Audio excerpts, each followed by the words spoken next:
Welcome to the Find Your Leadership Confidence podcast with Vicki Noethling. You are about to discover impactful lessons that help you grow as an individual, grow your confidence, and find the positive and good within you, so you powerfully and authentically become the best version of yourself. Be sure you visit our website at www.findyourleadershipconfidence.com. While you're there, subscribe to us via your favorite network. Now tune in, get ready, and enjoy the journey of emerging as a leader of exception in the 21st century. Welcome, everyone, to the Find Your Leadership Confidence podcast. I'm your host, Vicki Noethling, coming to you from Roswell, Georgia. The goal of this podcast is to bring topics and guests that will empower you to take your business or your life to the next level. Today, I am here with Dr. Mahsa, and the full name, I'm going to hopefully not screw it up. It is Mahsa Hojat-Khoshniyat. Close-ish. Wonderful. So Dr. Mahsa has over 12 years of experience in the field of mental health, focusing on the hard-to-reach population, those struggling with histories of trauma, depression, anxiety, and relationships difficulties. She started her career working with children and families impacted by trauma at the Department of Children and Family Services. Then she moved into working with incarcerated women and men. She also worked at the mental health clinic, working with more severe mental disorders and those being significantly affected by their mental illnesses.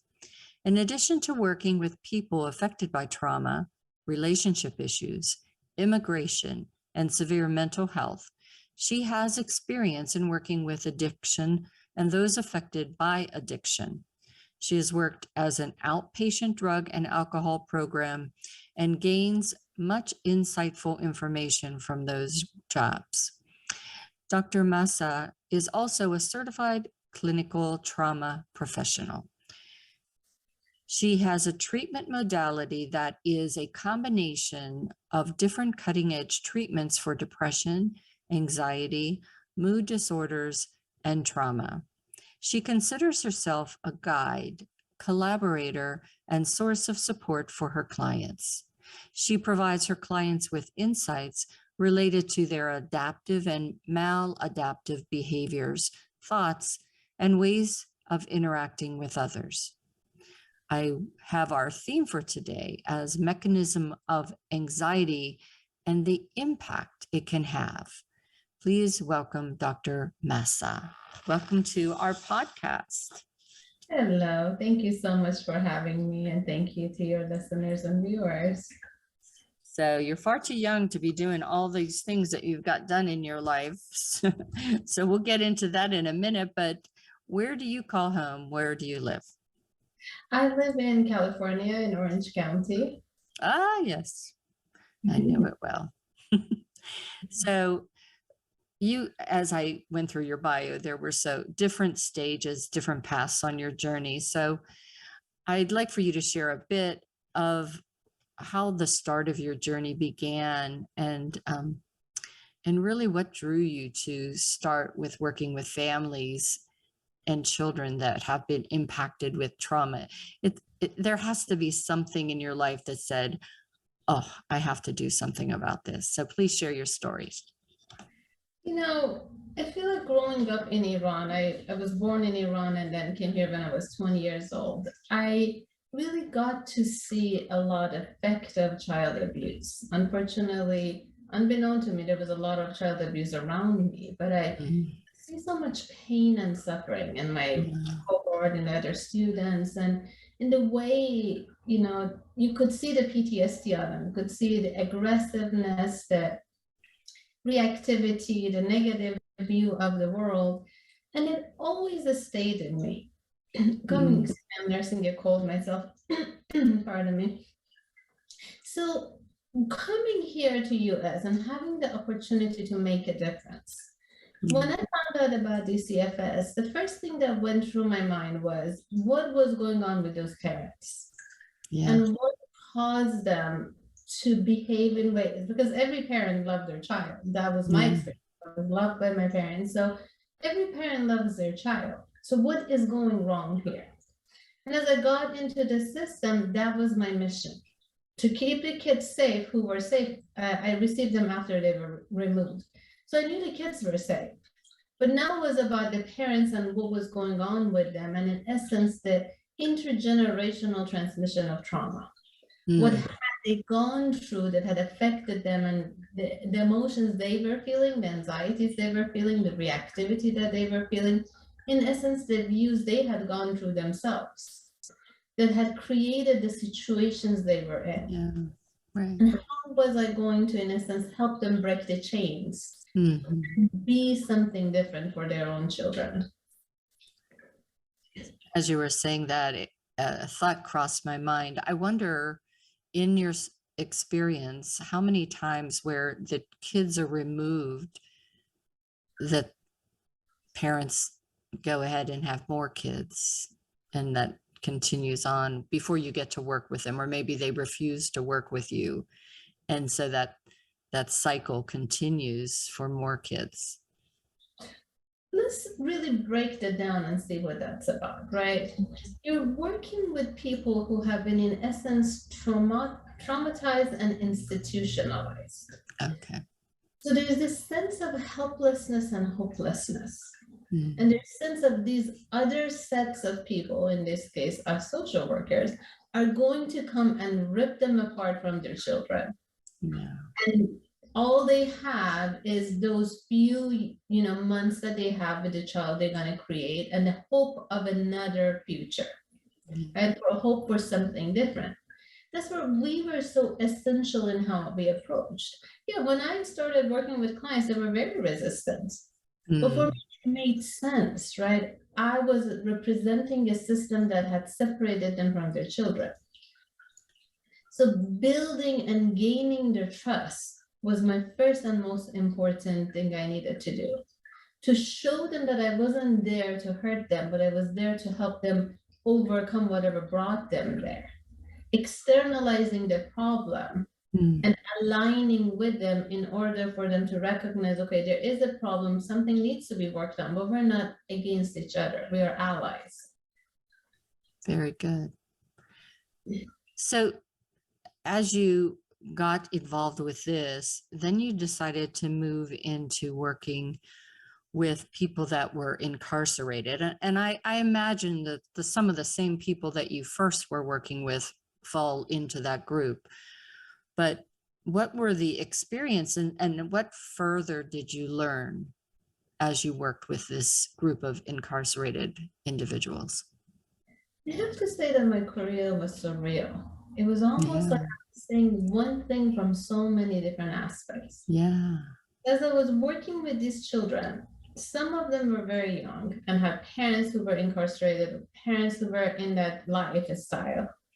Then I had people who were younger versions of becoming, getting started to get into juvenile halls, getting started to those troubles.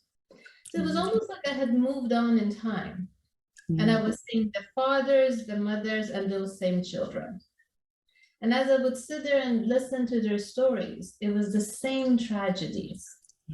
Abuse, neglect, nobody caring, nobody really taking an interest or being able to understand. So much misunderstanding, so much missed opportunities, and so much fear and helplessness. It was just apparent everywhere I went. But the difference that the people I was working with now in jails had found a way to express a power to overcome the powerless they felt inside. Yes. And now my job was to help them recognize where that powerlessness really came from and how they were, in essence, misusing their protective mechanisms, setting themselves up to fail further. I know we have that increase of gangs over the last probably 20 years, I guess. And sometimes whenever you talk with those individuals, it's that family, that community that they missed in their own family that draws them into that? If you want to talk a little on that. Funny you ask, because my dissertation is about former gang members' experience of childhood trauma and its impact on gang involvement, like exactly what you said. Yeah. And the essence of it was that I interviewed former lifers, so people who have served a life sentence and have came out. Most of them went in around somewhere between 16 to 18, and I was meeting them in their late 50s. Wow. And the amount of tragedy in their lives, Mm. and that helplessness, powerlessness, and losing the one person that mattered. In each and every one of them, the act of killing someone was in response to unimaginable loss. Yeah. That was so unbearable. And when we looked at their history, there was this consistent failure of every system they came in contact with. Mm. From family to community to school to organized, places to therapists to all somehow projected negativity, didn't see them, couldn't contain and tolerate their pain. And the gang was the only one who could. Wow. At a very severe cost. Yeah. Yeah. And I work with the youth as well. And so a lot of what you're saying is why I do what I do with the youth, because I want them to be able to find a voice, because a lot of times they feel that nobody's listening and have trouble really communicating without anger or some emotion. So I can definitely see how what you're talking about really does impact that individual. If we just kind of take a little further on the journey, you started to work with the mental health clinic and expanded your focus and attention. How was each of these paths on this journey impacted where you are today, of what you do today that drives you to make change, I guess? I feel like I got trained in the trenches. Yeah, you did. And I'm grateful for the people who trained me, and more than staff, it was clients, right? Oftentimes people ask me, like, how did you come up with that from what I said? And the truth is that it's because somebody showed me. Yeah. Working with such a different range of people with such severe histories of traumas, and listening and being curious rather than trying to tell them what to do with that. I learned about human emotion. I learned about dynamics and the way we get affected, and what those early childhood relationships, those experiences, adulthood or childhood, really does to us. And that allowed me to, now that I'm working with high functioning, very successful, pretty stable people, to be able to see things they cannot see because it's very deeply buried. Yeah. I see it because of so many people show me their wounds. And through that, they show me what human being is really like, how our mind functions, in addition to a lot of extra education. But I could see that, as somebody's relating their story, you can think back of someone else and maybe be able to help them visualize what they didn't even realize was going on. Sometimes, because you're too close to it, you don't even see what's happening. So that wealth of experience of working and going through the trenches really has been beneficial, I'm sure. It has, and it's rewarding to be able to do this work now, because when you're in the trenches, you can see the person's potential. Yeah. But there are so many limiting factors, and there's so many obstacles, and sometimes the pain is so great that the level of change is not as extensive. But with people who have made it, able to take them to those wounds and really heal them from it, helping them feel differently about those experiences. Is a sense of re-raising, helping them re-raise themselves. It opens up the avenues of opportunities. It's almost like people always talk about a sense of relief. And they say, I couldn't imagine being able to do the things I do. And sometimes I say, yeah, I didn't either. Like, that's amazing. Because all of a sudden, I talked about kind of like having a treasure box when you take off the bands and it just opens up and you cannot imagine how much treasure there was in. That is my experience with clients. Oh, that sounds awesome. Thanks. So I wanted to talk about you have treatment modality that helps your clients. So kind of go through what those treatment modalities might be. So there are many different treatment modalities out there, right? There's CBT, cognitive behavioral therapy, dialectical behavioral therapy, mindfulness, attachment, narrative, psychodynamic. I am psychodynamically trained, right? I believe in who you are is really rooted in the experiences that you have had and how that affected your experience of the world and how you existed. But then I think of a therapist as an artist, where you have your crayons and you have your paint and oil coloring, all these things, which are all these modalities, but you really use what fits the situation. But at the end of the day, you have the perspective. So I'm dynamically oriented and I use these tools to help me. But what I'm interested in is a 4-phase model. The first step is to truly gain someone's confidence and to be seen as competent and feel connected. Now, this is a very deep connection because I am not connecting to you as the adult you are today. I have to gain the trust of the child you once were, right? To be able to show that you're truly safe and I'm capable of caring and holding what you cannot.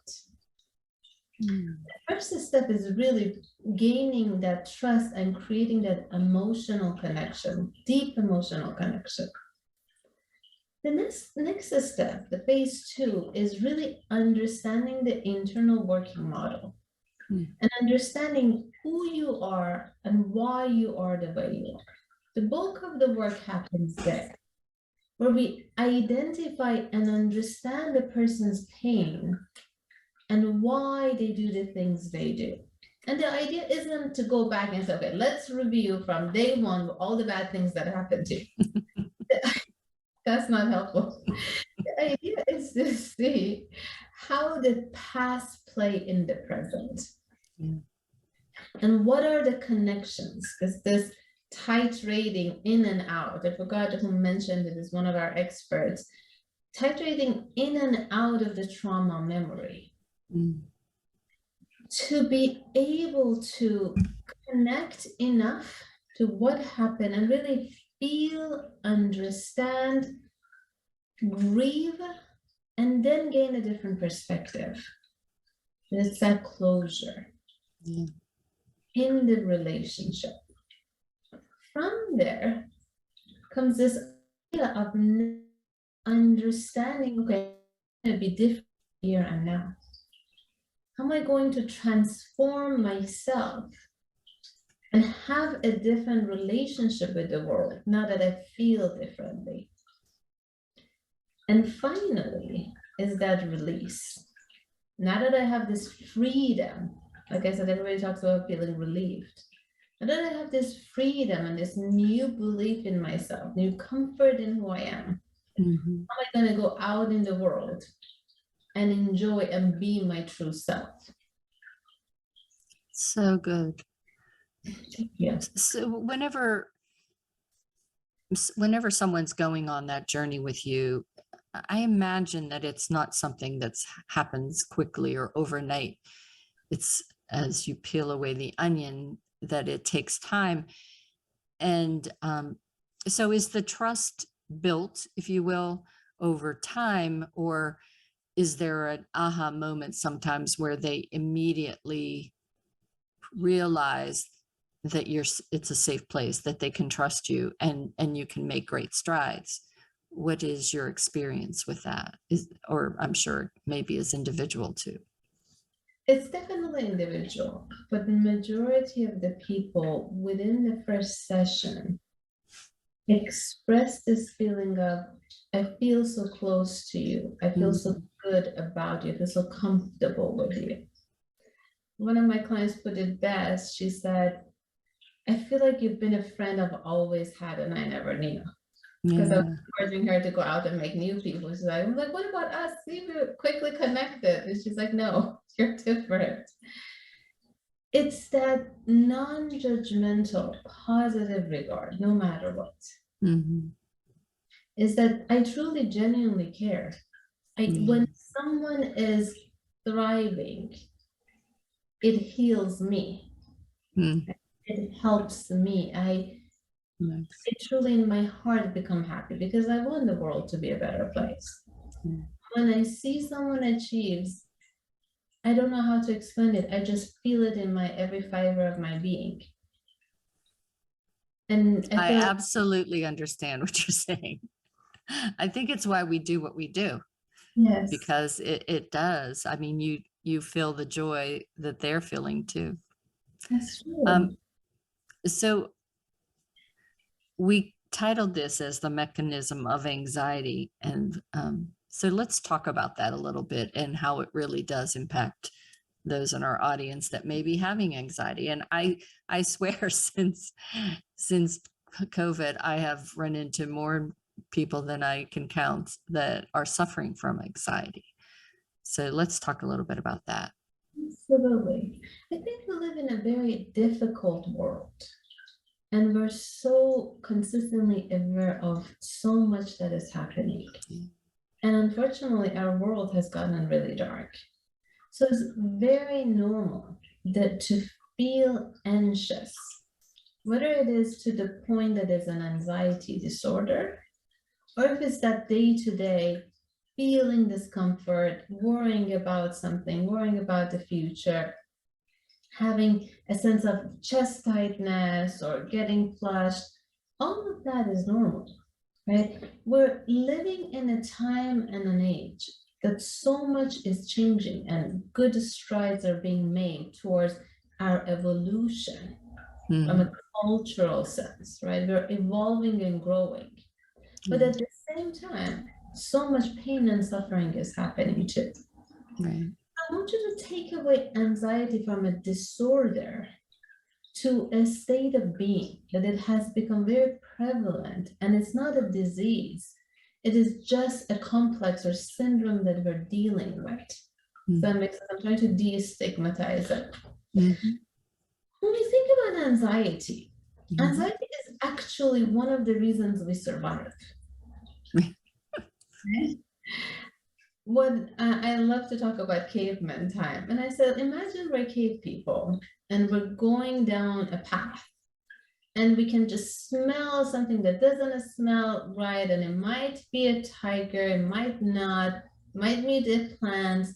But the one who is anxious, right, becomes aware and is tense and is ready to react. And if it is a tiger, that one survives. If it's not, okay, no problem. But the one who doesn't react does not get to pass on their genes. So in essence, anxiety is actually the reason we survive. It's the reason we do well at our job, right? We finish to that deadline. We get kids to school on time, right? However, anxiety becomes problematic when it is a false alarm. If we think of anxiety is the way that it will makes us aware of a threat, when the perception of the threat is inaccurate or exaggerated, then it gets us in trouble. And that's something that continues to happen in our days now, right? We are so disconnected from each other. So consumed by this idea of perfection and putting our best forward and being seen as all have it all together. it creates isolation. And when we are isolated, we're more prone to becoming afraid. Yeah. Because we don't have those that we can count on. Then we are more prone to becoming afraid and internally starting to doubt ourselves. The thing is that we were never supposed to live alone. Yeah. We became who we are today because we came together, gathered around the fire, build families, build tribes, build villages, build communities. And this idea of perfection is isolating us from that. Something like a pandemic, right? Something that happened to all of us, in a lot of ways reminded us of how much we need each other. Yeah, for sure. Absolutely. And you think of all the people in history that were isolated. The first one comes to mind, obviously, Howard Hughes, where he really almost became like a madman type of thing. And I agree that in the pandemic, that was where people really understood how all of a sudden how all those jobs that they hated going to or were annoyed by the crowds and things craved those same kind of things, just to have someone to talk with. Absolutely. Yeah. I remember whenever I was my first child and I was in a different state, so I didn't have my family nearby. And I had this brand new baby. My husband went off to work and I had 8 hours or 10 hours where I was alone. And I thought, initially I thought, oh, I want to just take a long maternity leave. And I'll tell you, I was happy to go back to work, to just be with people. And from that moment on, I knew that I had to, I wasn't a person who was a loner for sure. Absolutely. We're not meant to be alone. Some people gain their comfort and kind of like fill up their batteries by some time alone, reflecting, doing things for themselves. Sometimes we need that to be engaging with others. But at the end of the day, we're not meant to do everything on our own. Yeah, and that's a good point. I think that people need to understand the value of being alone for a little bit, to rest, recover, to be introspective, I think. But and some people have a hard time with that too. They have to have constant on the go doing something but with someone and don't know what to do with themselves if they're alone. So that's a different side of that, I guess. True. Some of it, right? Some people have the need of connection. That's what they could feel. But when that is not about that, not being alone is about avoidance, not wanting to hear that voice inside, or if it's a critical conversation inside, then that has been learned from somewhere. That's the internalization of someone else. That internal working model we're talking about. It needs to be worked out. Yeah, that's very true. So it's time now for rapid fire. I did have one more question I think I wanted to go through, though. Talk about the inner child, and it sort of delves into where we just were and how that impacts our relationships. Talk about that a bit. Imagine the person you were growing up, the experiences you had. In essence, what you experience in relation to others impacts how you understand them, what you expect of them. If you feel like others you can count on them, you can believe in them, they're there for you most of the time, you're going to have not as much of a difficult time, right? Moving through the world, connecting, making mistakes, overcoming them, because you have this sense of safety in the community.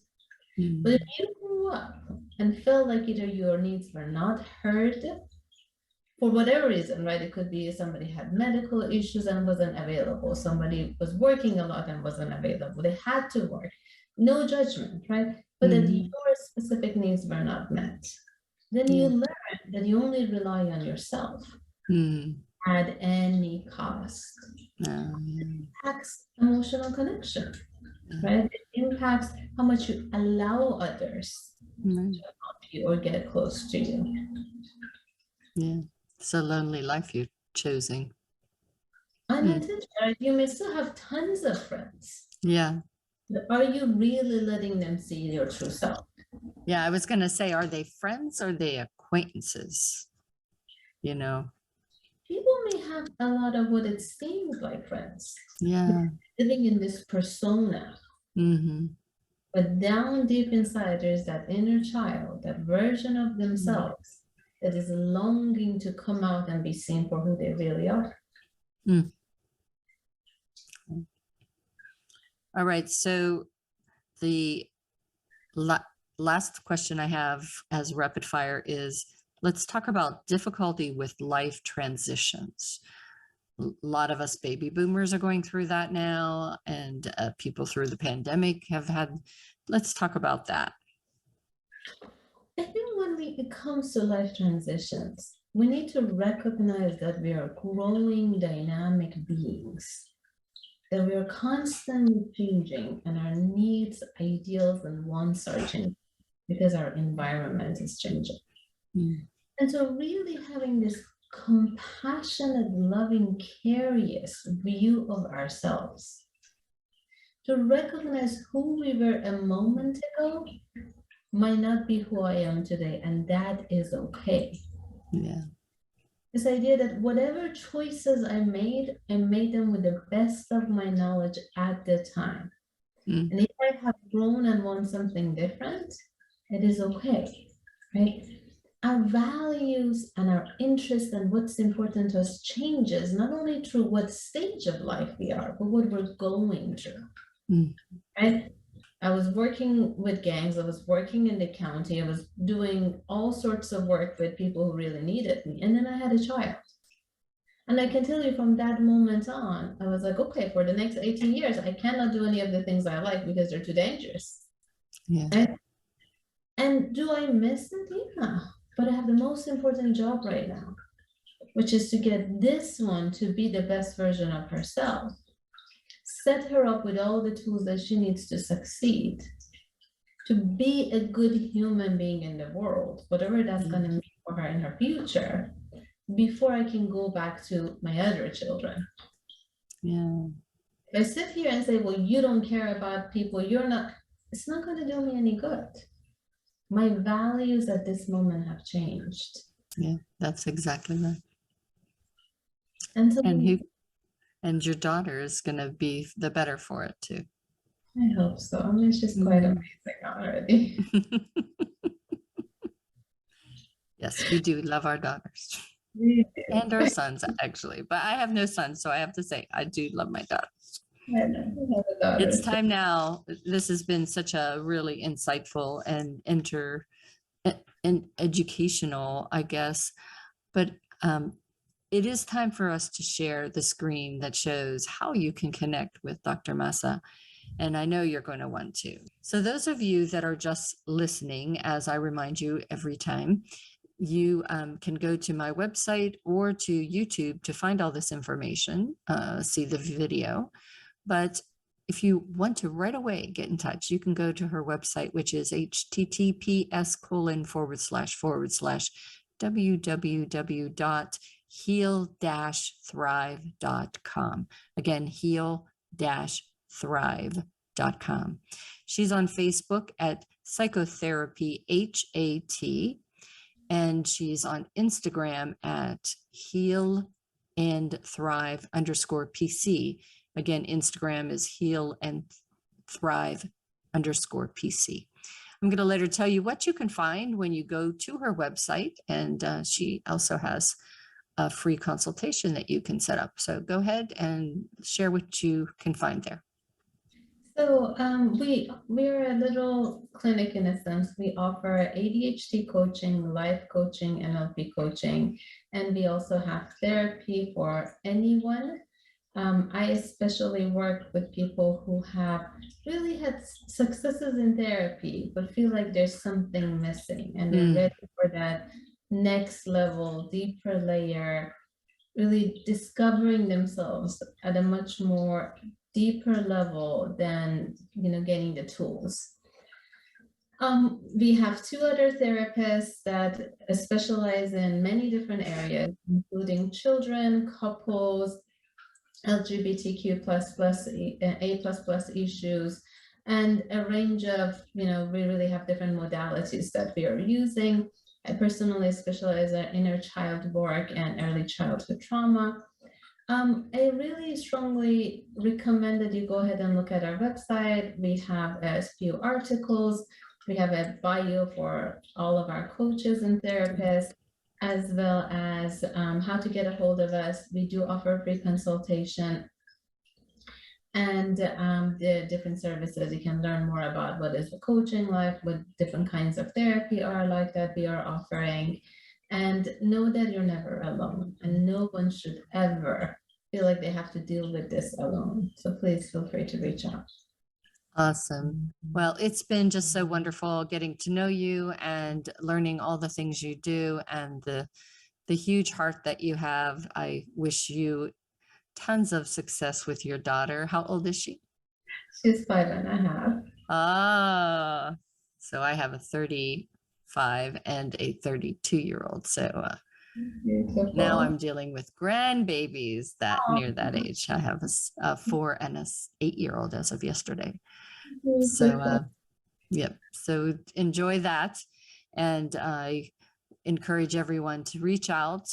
If you have heard anything today that strikes a chord, makes you think you want to learn more, do more, or as she said, just have someone to talk to, please reach out, take advantage of that free consultation. And as always, I remind everyone that life is a journey and it's up to you to enjoy the ride. This is Vicki Noethling signing off. Thank you for tuning into the Find Your Leadership Confidence podcast with Vicki Noethling, where we share impactful lessons that help you grow as an individual, grow your confidence, and find the positive and good within you so you powerfully and authentically become the best version of yourself. Remember to visit our website at www.findyourleadershipconfidence.com and enjoy even more great episodes like this one. Again, while you're here, subscribe to us via your favorite network. We look forward to seeing you next time on the Find Your Leadership Confidence podcast.